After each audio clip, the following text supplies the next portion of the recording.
Chicago Sky HC sends double-edged message to Angel Reese after taking aim at WNBA refs. Everyone knows that when the season begins, a team's home opener and season opener are circled on even the most casual fans' calendars. The stakes are high, higher still when you're playing in front of your home crowd for the first time since September, a crowd ready to scream themselves hoarse for you, and even more so if you've already dropped your season opener. Yet it turned out to be a cold night for the Chicago Sky that soon turned into a storm they couldn't weather. The Liberty rained down a WNBA record 19 threes in a 99-74 blowout. And amid the wreckage, all eyes turned to Angel Reese, whose career-worst game stuck out like a sore thumb. After the demolition, Tyler Marsh tried to ease pressure on his star center. When asked what was preventing Reese from finding her offensive rhythm after a rough opener, he said, "I think it was just, some of them were just rushed on this. I mean, that was really it. But I mean, Angel knows that we have confidence in her. It's not going to be often that we have a ton of nights like this. But then again, this is a second night like the one against the Favor, but only worse against New York." Reese shot 0 for 8 from the field, 2 of 6 from the line, and committed 5 of the team's 23 turnovers. It marked the first time in 136 games, college or pro, that she failed to make a single field goal. That streak stretched back to 2021.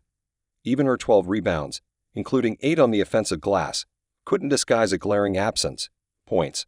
So the first message from Marsh now sounds like something he mumbled under the pressure of locker room rumors.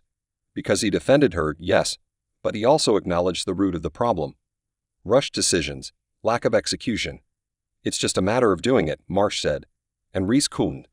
"It is going to hurt, especially because this unraveling comes days after the bruising loss to Indiana, where Caitlin Clark's hard foul on Reese triggered a flagrant and sparked tensions." Reese was vocal about the WNBA's subsequent investigation into racial abuse from fans, telling reporters, "There's no place in the league for that. Being a part of an organization that really supports me and loves me is something I just couldn't imagine not being a part of." That love was on full display from the stands Thursday night. Fans in Flag jerseys shouted her name, held up prom invites, and defended Reese to anyone who'd listen. But support, while emotionally powerful, can't fix stat sheets and can't make a team gel together. The Liberty exposed Chicago's weak spots. Despite Marsh's effort to spread the floor and open the paint for Reese and Camila Cardoso, the team shot just 36.2% overall. Vandersloot, Allen, and Banham carried the scoring load, while Reese's presence in the post produced groans with every missed layup. At one point, a technical foul on Reese stalled the team's best run of the night. Post-game, Marsh didn't lash out. He looked inward. 3 weeks and 2 games together. It's tough to be a championship-caliber team, he admitted. And so we want to play consistent Sky basketball for 40 minutes game to game.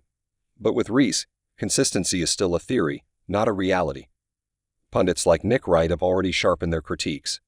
Right now, Angel Reese is a wildly famous rebounder. He said earlier this week, "Angel Reese needs to be better at basketball. I'm not talking about as a person, or a podcaster, or at the Met Gala." And after another no-show, that assessment stings a little less like a roast and a little more like fact. There's no denying Reese's toughness. She has weathered social media storms, on-court clashes, and racial abuse with composure.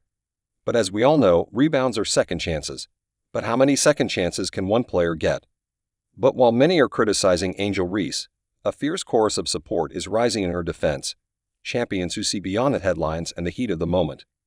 Cam Newton stepped into the conversation not just to comment on a foul, but to unpack the deeper layers of identity and perception fueling the controversy.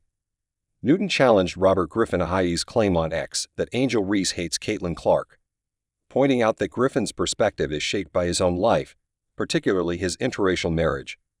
"You cannot speak on something that you didn't marry," Newton said bluntly on 4th and 1. "He's married to a white woman. That's not an issue, but everything you do comes with a cause and effect." These comments backed up Ryan Clark's tweet that slammed Griffin for lacking insight into what black women endure, highlighting how this entire debate is more than a sports rivalry. It's a cultural clash over race, gender, and authenticity.